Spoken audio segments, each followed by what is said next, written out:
Nos Estados Unidos, a Subcomissão Global de Direitos Humanos da Câmara dos Deputados enviou à Organização dos Estados Americanos um pedido de informações sobre denúncias de censura, abusos de autoridade e violações em massa da liberdade de expressão aqui no Brasil. Sem mencionar o ministro do Supremo Alexandre de Moraes, o documento, assinado pelo deputado republicano Chris Smith, diz que as violações teriam sido cometidas em larga escala por autoridades brasileiras. O congressista também questionou o comitê da OEA sobre as ações e medidas que vêm sendo adotadas pela entidade em relação às situações reportadas no Brasil e de que formas o governo americano poderia contribuir para resolver essas questões. Já a deputada republicana Elvira Salazar fez críticas diretas à atuação de Alexandre de Moraes. Hoje, durante uma audiência na Câmara Americana, ela elencou fatos que comprovariam a censura imposta pelo magistrado contra políticos da direita no Brasil. Unfortunately, while I was doing my research, I just came to the conclusion that now Brazil not only has a convicted felon for political corruption as president, Ignacio Lula da Silva, but now has a totalitarian operator as the Chief Justice of the Supreme Court, called Alexandre de Moraes. Wow.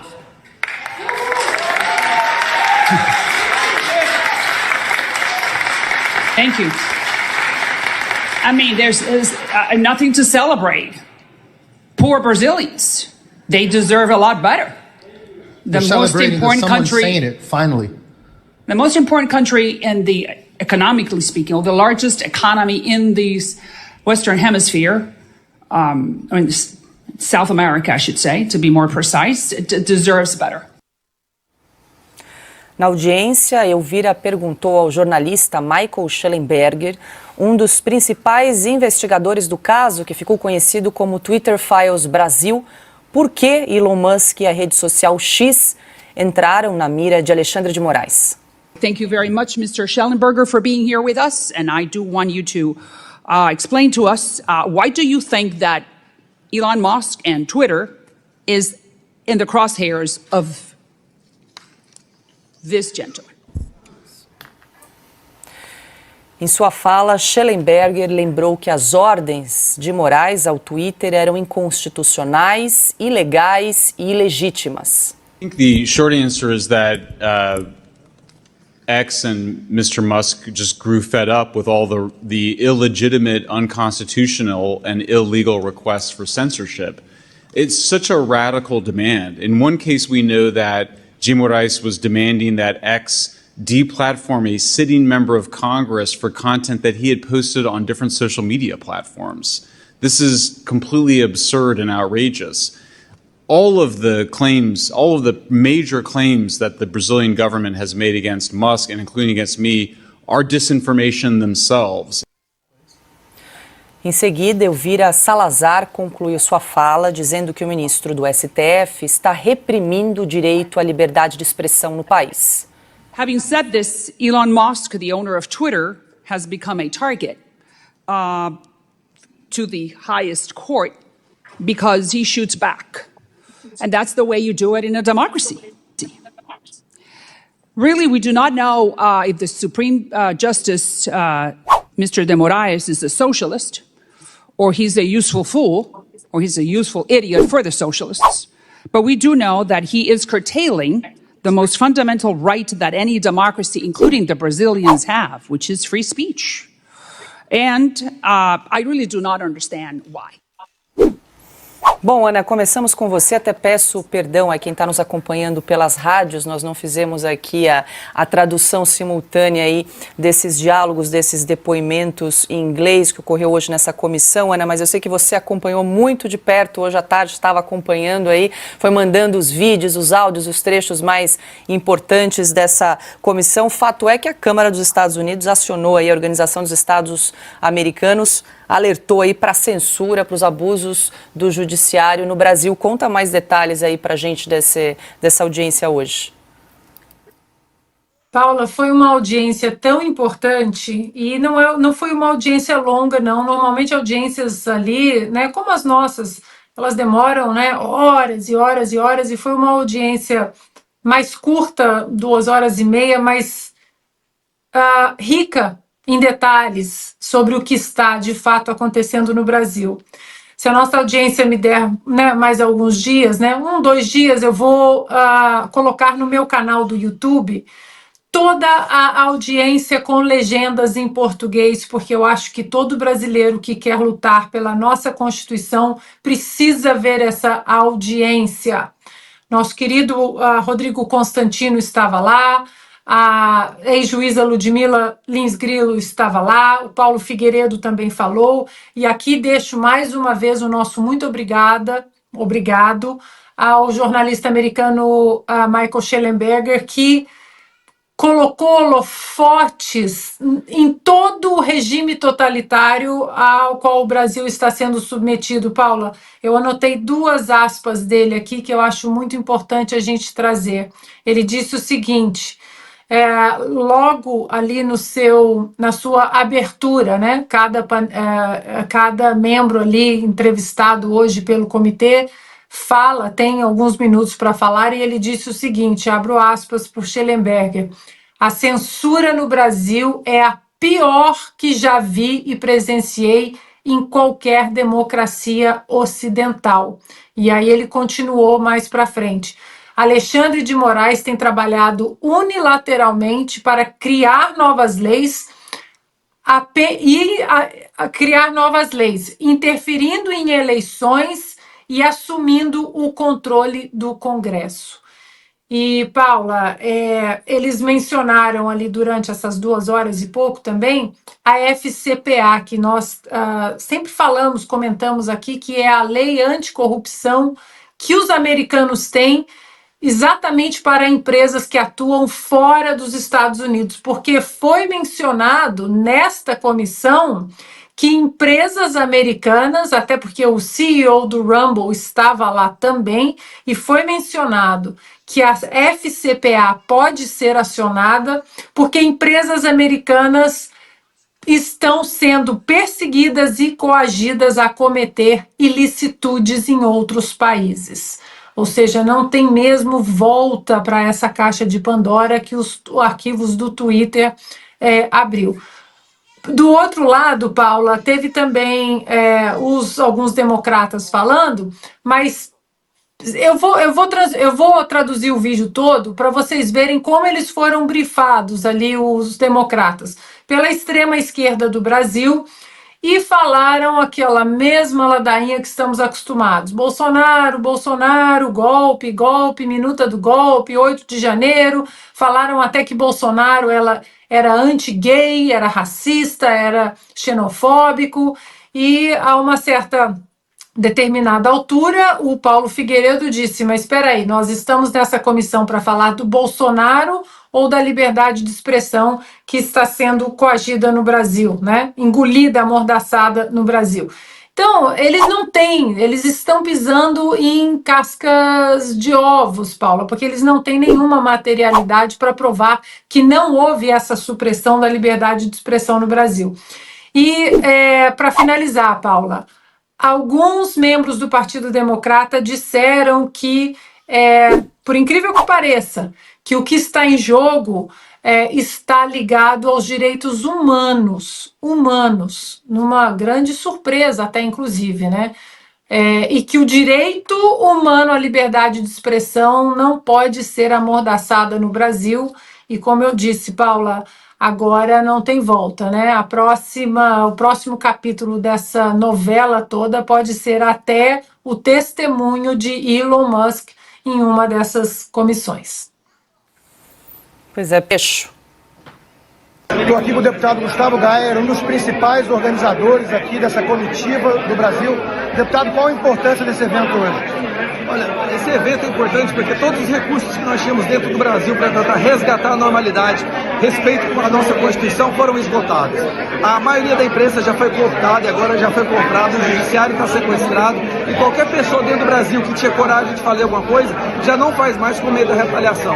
O que nós temos que fazer agora é trazer a atenção do mundo para uma nova ditadura que está se formando no nosso país. E isso vai acarretar em várias coisas, como sanções, obviamente parcerias econômicas, investimento. Isso vai fazer com que o Alexandre de Moraes, os ditadores brasileiros, pensem duas vezes antes de perseguir a oposição e volte a respeitar a nossa Constituição. Então é um trabalho extremamente importante que a gente está começando aqui, porque dentro do Brasil todos os recursos já foram esgotados. E, deputado, o senhor acha que a atenção que principalmente o Partido Republicano aqui nos Estados Unidos vem dando a isso é um medo de que algo similar aconteça nos Estados Unidos, uma juristocracia que usurpe o poder do Congresso, por exemplo? Você acha que o Brasil hoje virou um laboratório, um quintal para o mundo? É exatamente o que eu venho falando para os congressistas aqui, já é a nossa terceira visita em Washington, e todas as vezes que eu encontro com os deputados e senadores aqui nos Estados Unidos, o que eu digo é, se o que eles estão tentando fazer no Brasil tiver êxito, haverá feito um manual de instrução para que isso aconteça em vários outros países. A gente já está vendo uma tentativa no Canadá, na Austrália, e com certeza, se esse mal não for cortado pela raiz, isso vai poder chegar aqui nos Estados Unidos. Isso não pode acontecer. Então eles estão nos ajudando para cortar o mal agora, para que isso não metástase e acabe chegando nos Estados Unidos. Muito obrigado, deputado. Boa sorte. Um abraço, galera. Fique com Deus. Simone Tebet, ministra do Planejamento e Orçamento, reconheceu que o governo não tem a estimativa de quanto será preciso para recuperar o Rio Grande do Sul depois das enchentes que devastaram o estado. Segundo a ministra, o recurso vai chegar, abre aspas, no tempo certo, fecha aspas. Não vai faltar dinheiro para o Rio Grande do Sul. O dinheiro vai chegar no tempo certo, que não é agora, porque não tem nem o que liberar, porque nós não recebemos ainda as demandas dos prefeitos. Eles não sabem o que pedir porque a água não baixou. Só quando essa água baixar é que, lamentavelmente, nós vamos ver a extensão imensa do custo, né, do estrago e da tragédia nacional que foi a situação do Estado, e que está sendo a situação do Estado do Rio Grande do Sul. Silvio Navarro, muito boa noite. Eu estava acompanhando a repercussão dessa fala da ministra Simone Tebet, e algumas pessoas falando, será que ela dilmou, teve ali um momento Dilma Rousseff? Eu fico imaginando que os prefeitos do Rio Grande do Sul ficaram pensando ao ouvir a ministra do Planejamento falar que eles não sabem o que querem no momento de desespero como esse, Silvio. Boa noite, Paula, querida. Boa noite, Ana, meu amigo Piotto. Paulo Eduardo Martins, mais uma vez conosco, sempre bom tê-lo aqui. Boa noite para você que está assistindo. Paula, a gente começa o programa, ontem foi assim, hoje assim de novo, com um nó na garganta diante de tudo que está acontecendo. Eu olho para essas cenas e a voz às vezes embarga, e aí eu ouço a Simone Tebet. Olha, no programa de ontem nós descrevemos a cena do presidente Lula, que conseguiu rir ao lado do governador Eduardo Leite, do presidente do Senado, do presidente da Câmara. E hoje nós temos o ministro Alexandre Padilha, a ministra Simone Tebet, e ali estava o advogado-geral da União. Eu vou usar a mesma frase de ontem para essa cena de hoje. São pessoas erradas em lugares errados, com análises erradas e que mostram por que o Estado brasileiro fracassou e por que o Brasil está em mãos erradas. Só quem vai salvar o Rio Grande do Sul é a sociedade civil. É o brasileiro que está com o coração na mão, tanto quanto nós todos aqui, participando de campanhas, emprestando o que tiver para emprestar, para ajudar um pedaço do Brasil que está debaixo d'água. E tragédias como essa são capazes, sim, de abalar um país inteiro.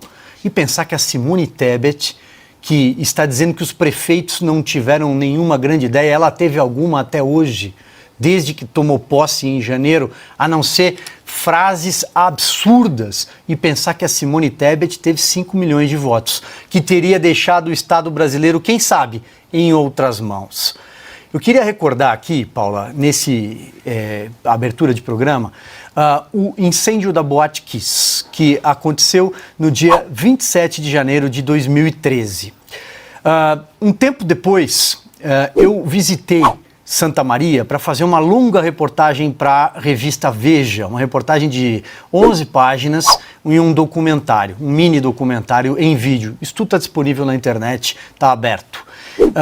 E eu revivi muitas cenas, não só por ter passado 4 horas dentro dos escombros da boate, mas por ter encontrado parte dos 636 sobreviventes, que tiveram as vidas modificadas para sempre, principalmente pessoas que foram ajudadas por heróis anônimos. Eu não sei se a gente consegue colocar uma imagem, porque essa imagem são pessoas que saíram das suas casas depois das 2:30 da manhã com o que tinham nas suas casas, uma marreta, uma picareta, o que tinha para derrubar paredes. Pessoas que enfrentaram as chamas para conseguir sair de lá com alguém nos braços.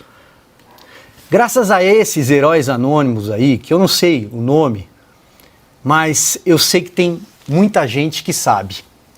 A gente precisa ajudar o Rio Grande do Sul. Não vai ser o Estado que vai salvar. O Estado brasileiro fracassou. Simone Tebet é a prova disso. Pois é, Ana, você até comentou a declaração da ministra Simone Tebet no bloco anterior. A gente acompanhou ali a fala da Tebet ao lado do ministro das Relações Institucionais, Alexandre Padilha, e também do Jorge Messias, né, advogado-geral da União. Estava um de cada lado ali, enquanto a ministra falava que não era o momento certo para enviar os recursos e que os prefeitos nem saberiam o que pedir porque a água ainda não baixou. Olha, essa é uma declaração difícil de comentar, hein, Ana? Engasga, a gente engasga, Paula. A gente engasga, porque eu vou abrir aspas mais uma vez para Simone Tebet, que é uma inútil como política. É uma inútil. Aspas para Simone Tebet. O dinheiro para o Rio Grande do Sul vai chegar no tempo certo, que não é agora. Fecho aspas.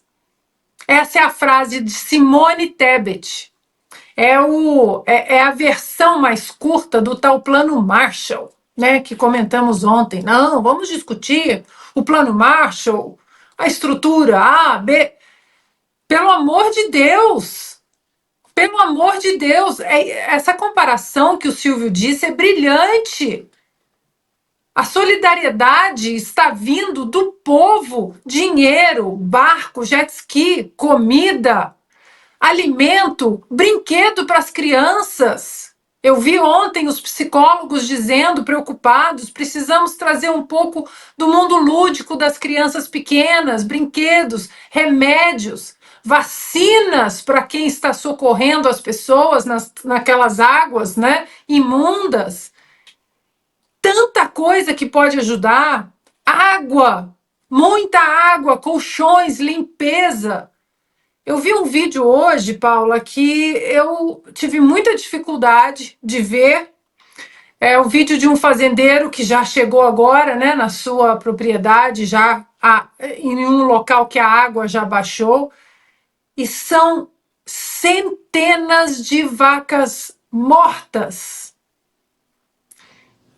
É tanta coisa. Agora, as páginas que virão serão páginas terríveis, de cenas apocalípticas. Talvez um cemitério a céu aberto.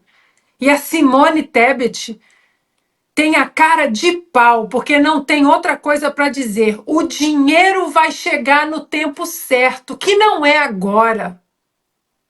É inacreditável a inutilidade de uma política chamada Simone Tebet.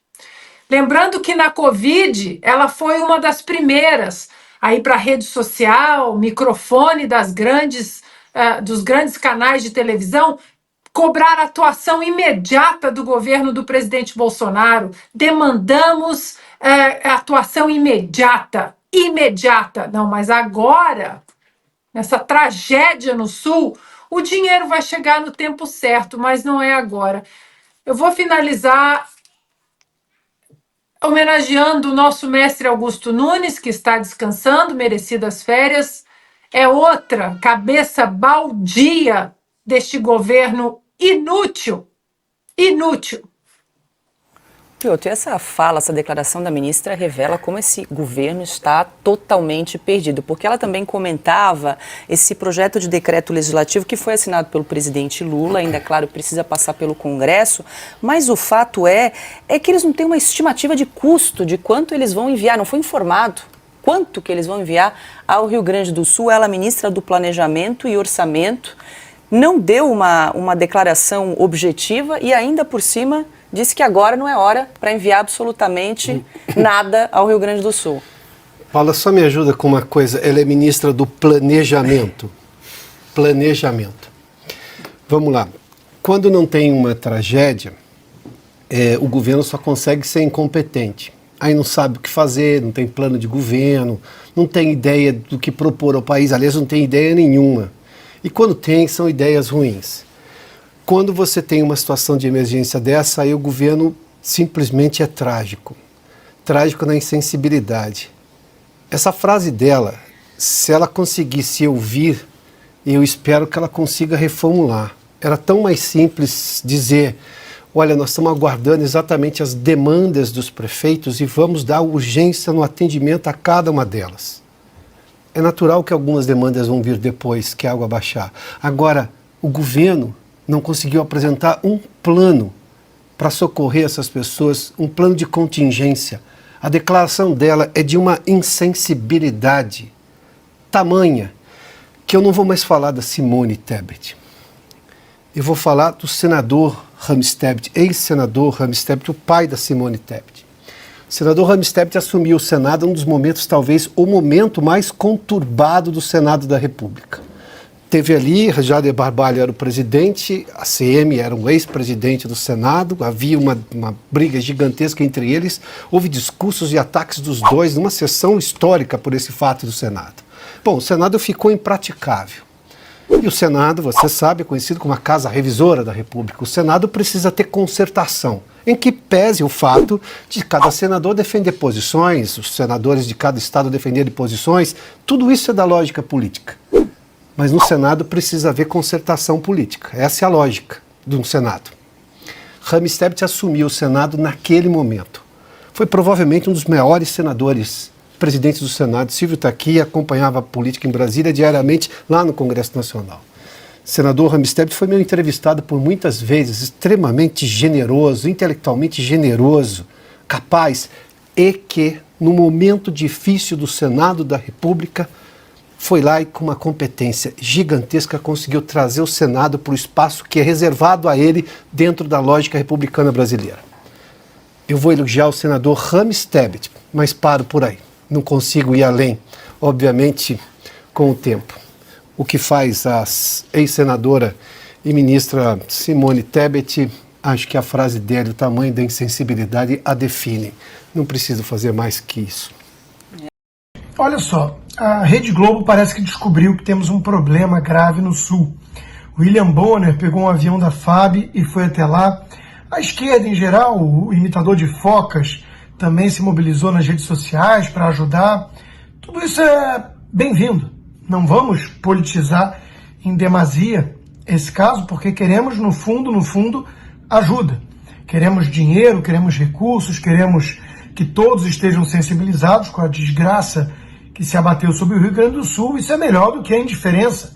Isso é melhor, claro, do que o que alguns da esquerda fizeram, que é dizer que o Sul merece esse tipo de destino, porque, afinal de contas, é bolsonarista, o que, além de tudo, é falso, mas, enfim, isso é desumano. Agora, é inevitável pensar, antes tarde do que nunca, mas por que tão tarde? E aí a gente lembra, né?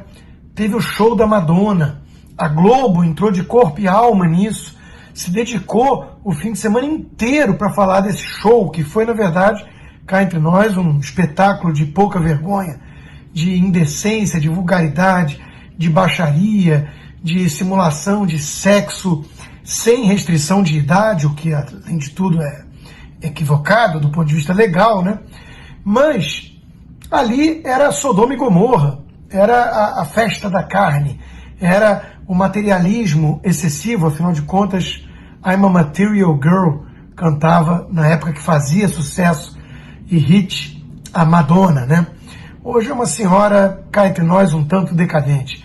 e um show politizado, com direito a enaltecerem Che Guevara, um assassino homofóbico, num show com uma parcela significativa de público LGBT, né? Além disso, a ignorância histórica. Mas veja, o ponto nem é esse. O ponto é que eles estavam todos falando só da Madonna e, de repente, viram que pegou muito mal e se debruçaram, mergulharam de vez na questão da tragédia no Rio Grande do Sul. Como eu disse, melhor agora do que fingir que nem aconteceu. Mas é preciso apontar a hipocrisia. É preciso condenar a hierarquia de prioridades dessa turma. E claro, no fundo a gente sabe que muitos ali, muitos globais, muitos artistas, muitos que vivem da visão estética de mundo, ou então da sinalização de falsas virtudes nas redes sociais, eles não ligam de verdade, eles não têm a verdadeira empatia pelo próximo. Tudo que eles fazem é uma espécie de cálculo político. Isso beira a sociopatia. Então, vocês me desculpem se eu não acredito na sinceridade de uma entrada tardia nessa ajuda, nesse resgate aos nossos compatriotas do Sul. Toda desconfiança é pouca e necessária quando se trata da turma global. Isso todo mundo já devia ter aprendido a essa altura. Desespero do governo Lula. Lula defende novamente regulação da internet ao falar sobre caos no Rio Grande do Sul. O presidente Luiz Inácio Lula da Silva disse estar preocupado com a disseminação de notícias falsas na internet durante a maior enchente da história do Rio Grande do Sul.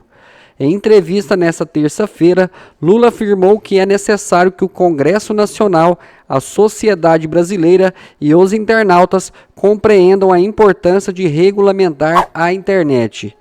Lula destacou que a tecnologia deve ser usada para promover melhorias civilizacionais e não para agravar problemas. Ele lamentou a existência de pessoas mal intencionadas que espalham mentiras e ódios online. O presidente também comentou sobre os esforços de resgate e assistência no Estado. Ele relatou ter visto vídeos em que as Forças Armadas eram desacreditadas e as pessoas que trabalham no socorro às vítimas eram desmerecidas. Lula enfatizou que o Brasil possui cidadãos bondosos e voluntários dedicados e que a disseminação de fake news prejudica esses esforços. Citando a destinação de emendas parlamentares para ajudar as vítimas da tragédia, Lula alertou para a necessidade de discernimento, pois há pessoas que não desejam colaborar e apostam no fracasso. Ele reforçou a importância de combater informações falsas e destacou que o governo está atuando para enfrentar as chuvas persistentes na região do sul do país. Segundo o último balanço da Defesa Civil, quase 154 mil pessoas estão desalojadas e mais de 47 mil estão em abrigos públicos. Além disso, 134 pessoas estão desaparecidas e mais de 1 milhão de pessoas já foram afetadas pelas chuvas.